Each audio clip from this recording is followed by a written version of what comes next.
എറണാകുളം മട്ടാഞ്ചേരി ശ്രീരാമദാസ ആശ്രമത്തിൽ എല്ലാ വർഷവും മുടങ്ങാതെ ആശ്രമ വാർഷികത്തിൻ്റെ ഭാഗമായി നടത്തപ്പെടുന്ന ആധ്യാത്മിക വേദാന്ത ജ്ഞാനയജ്ഞ മഹോത്സവത്തിൽ ഈ പ്രാവശ്യം ഉപനിഷത്ത് തത്വവിചാര സത്രമാണ് നടക്കുന്നത്. പ്രധാന ഉപനിഷത്തുക്കളായ ദശോപനിഷത്തുക്കളിലെ 3 ഉപനിഷത്തുക്കൾ മുൻ വർഷങ്ങളിലായി സത്രരൂപേണ നടത്തിയിരുന്നു. ഈ വർഷം അതിവിശേഷപ്പെട്ട മാണ്ഡൂക്യ ഉപനിഷത്തും ഐതരീയ ഉപനിഷത്തുമാണ് സത്രമായി നടത്തുന്നത്. വളരെയധികം വിജ്ഞാനികളായ പ്രഗത്ഭരായ ആചാര്യന്മാർ ഓരോ ദിവസവും പ്രഭാഷണം നടത്തപ്പെടുന്നു. ആത്യന്തിക ദുഃഖനിവാരണത്തിന് ജീവൻ മുക്തിക്ക് ഉതകുന്ന പ്രഭാഷണ പരമ്പരകൾ തന്നെ ഈ ചാനലിൽ ഉണ്ടായിരിക്കുന്നതാണ്.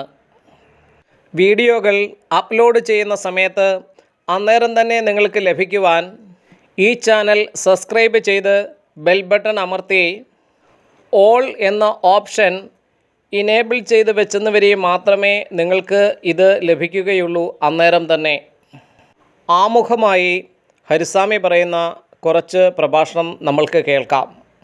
അമ്മ പോയി അവര് പോയി എന്ന് പറഞ്ഞാൽ നമ്മൾ ചാടുവോ? വേറെ പണി നോക്കാൻ പറയും, ശരിയല്ലേ? അത്രയേ ഉള്ളൂ. അപ്പൊ എന്തുകൊണ്ടാണ് പിന്നെ മറ്റുള്ളവർ ഇപ്പം പത്രത്തിൽ കാണുന്നവർ അല്ലെ അയലത്തെ ആൾക്കാർ മരിച്ചാൽ നമുക്ക് അധികം ദുഃഖം ഉണ്ടാവില്ല. നമ്മുടെ വേണ്ടപ്പെട്ടവർ മരിച്ചാൽ നമുക്ക് ദുഃഖം ഉണ്ടാകുന്നത് എന്തുകൊണ്ടാണെന്നറിയോ? എന്തുകൊണ്ടാ അമ്മേ?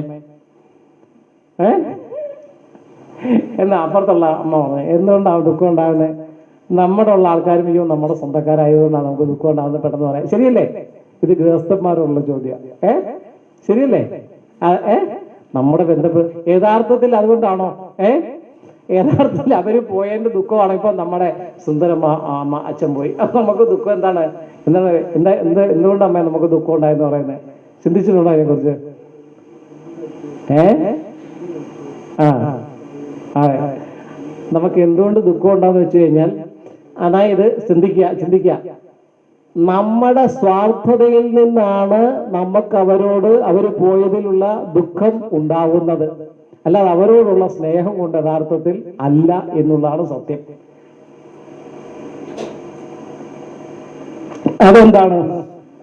അതെന്താണെന്നറിയോ? അത് പഠിച്ചോണം. ഉപനിഷത്ത് പഠിക്കുമ്പോൾ ഇത് പഠിക്കണം, അറിയണം. ഭാഗവതമൊക്കെ പഠിക്കുമ്പോൾ അറിയണം.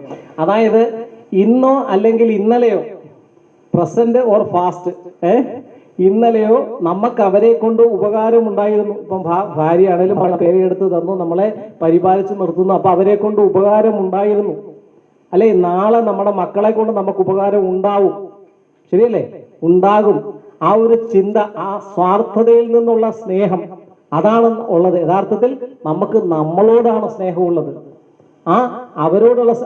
അവരുടെ ആ സാന്നിധ്യം നമ്മളിൽ നിന്ന് നഷ്ടപ്പെടുന്നു എന്നുള്ളതിന്റെ ദുഃഖമാണ് നമ്മൾ കരയുന്നത്.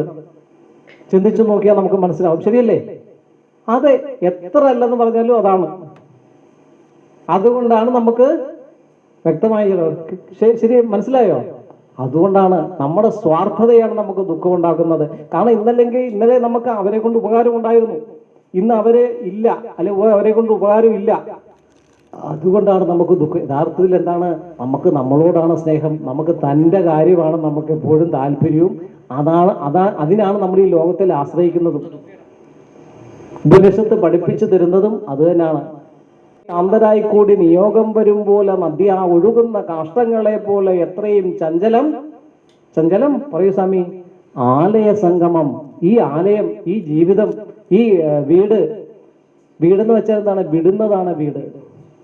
ഇന്നല്ലെങ്കിൽ നാളെ വിടുന്നതിനാണ് വീടെന്ന് പറയുന്നത്. അപ്പൊ ഇതിനകത്തിൽ നമ്മൾ ഇരുന്ന് നമ്മൾ ചിന്തിക്കുകയാണ്, എന്താണ് എനിക്കൊന്നും സംഭവിക്കത്തില്ല, എനിക്കുള്ള എല്ലാം ഇവിടെ നിലനിൽക്കും എന്നുള്ള ചിന്താഗതിയാണ് നമുക്കുണ്ടായത്. ഇന്നല്ലെങ്കിൽ നാളെ ആയുർ പശ്യതി നശ്യതാം പ്രതിദിനം യാതിക്ഷയം യൗവനം പ്രത്യു യാന്തികത പുനർന്ന ദിവസം കാലോ ജഗത്പക്ഷക. ആയുർ പശ്യതി നശ്യതാം പ്രതിദിനം, ഓരോ ദിവസവും ആയുസ് നശിച്ചുകൊണ്ടിരിക്കുകയാണ്. യാതിക്ഷയം യൗവനവും പോയിക്കൊണ്ടിരിക്കുകയാണ്. പ്രത്യേക യാന്തികത പുനർന്ന ദിവസം, ഇന്നത്തെ ദിവസം വന്ന് നാളെ അത് പോവാണ്. കാലോ ജഗത്പക്ഷക. ജഗത്തിനെ കാലം ഇങ്ങനെ ഭക്ഷിച്ചുകൊണ്ടേയിരിക്കുകയാണ്. അപ്പം അങ്ങനെ പോയിക്കൊണ്ടിരിക്കുന്നിടത്ത് എന്താണ്, നമ്മൾ ഈ പെരുവഴി അമ്പലത്തിൽ ഒത്തുകൂടിയിരിക്കുന്ന പോലെ ഇവിടെ ഒത്തുകൂടിയിരിക്കുകയാണ്. ഇന്നല്ലെങ്കിൽ നാളെ ഇതെല്ലാം ഉപേക്ഷിച്ച് നമുക്ക് പോകേണ്ടതായിട്ട് വരും എന്ന് വിചാരിച്ച് നമ്മൾ എന്താ പറയുക, ആരോട് സ്നേഹം ഇല്ലാതിരിക്കുകയൊന്നും വേണ്ട.